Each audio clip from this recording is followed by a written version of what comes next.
Let's talk about the Y2J problem, the AEW problem.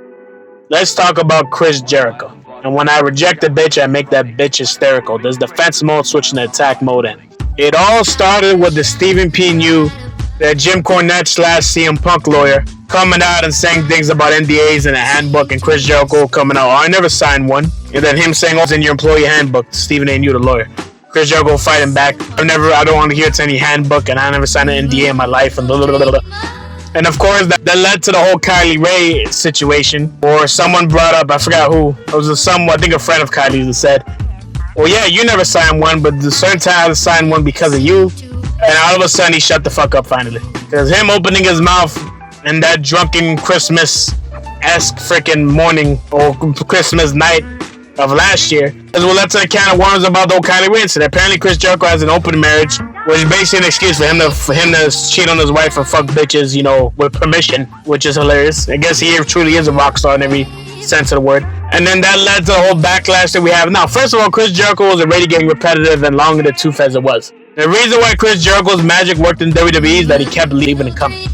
Remember his original one from 1999 to 2005? Towards the end when he left, he was already getting stale and kind of like long in the tooth for the same character. But then once he started doing the whole comeback leave thing, he was always able to freshen up his character and come back new.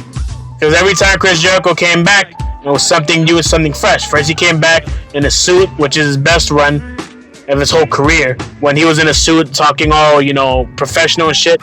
And then when he came back with the jacket, with the freaking blinking highlight jacket, or whatever you want to call it, you already know what I'm talking about.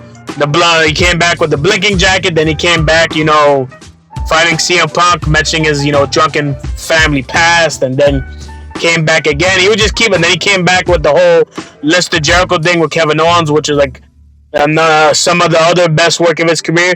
He just kept leaving and coming back. Before he could become a jobber and get stale, he would leave and come back. Then before the whole AEW thing, he went to Japan and reinvented himself there.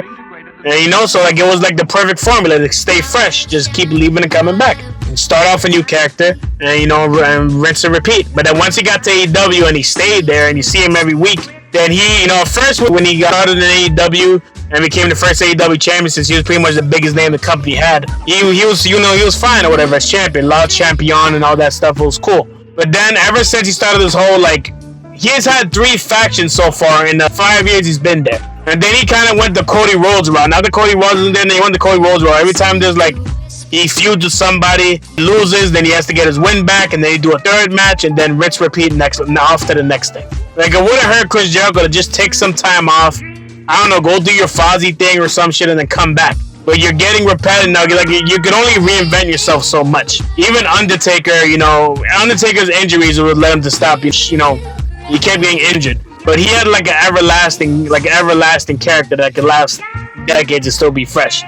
But Chris Jericho, since he completely changes character every single time, eventually you're gonna change your character and no one's gonna like. And now you're getting older, you don't move as fast, you have a fucking you're getting fat and bloated, and then you get in shape, and then you get you have the Hulk Hogan body. Remember when Hulk Hogan came back in 2002? He was still in shape, Python's Hogan, but he looked like he has the older man's body. That's what Chris Jericho has. Nothing he can do about his age. But he's a lot slower than he used to be. When he used to be, a semi-high flyer of some kind. And now he's just bloated.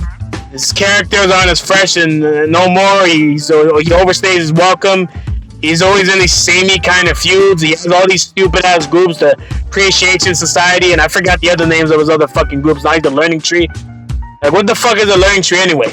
He's supposed to be, he has this weird talk show segment that's supposed to be corny, but it doesn't come off as corny funny like his past characters. It just comes off as corny. And it's just, and then add these whole Kylie Ray allegations to it, where he basically just brought it. He pretty much, no wonder he's so close to Vince McMahon. He brought her into the room and said, hey, give me some of that pussy, pretty much. And then she was like, oh, I'm okay, aren't you married? And she felt uncomfortable. She ended up quitting. And all this time, we never knew why she quit. We thought she quit just because, she was depressed or whatever the fuck. And now we find out it's this reason. Because someone tweeted it out and then she hearted it. So it is true. So top that with the fact that he's out of shape, doesn't move as fast, his corner character's kind of corny, and he kind of overstaying his welcome. I mean, Cody Rhodes had to leave it and go to WWE to be fresh. He was getting booed and hated, and they comes to WWE, and look at him now. I'm not saying that's what Chris Jericho needs to, but Chris Jericho needs to just get the hell away. He's like a cancer. He fucking ruined Hook. He made Hook worse. Even Jake Hager didn't really benefit from being with him. All he did was just keep himself a few paychecks for a few years, you know, and then now Bill is pretty much doing the same thing, just collecting a paycheck for a few years, hoping the WWE will take him. He's not going to do anything in AEW. And Hook is worse off. They retired the FTW belt, and Hook is worse off from feuding with Jericho. What did he really gain from it? Besides just a pointless ass feud with a very slow Chris Jericho. The Y2J Problem is now the AEW Problem. His attack monster's back to the fence, mom out.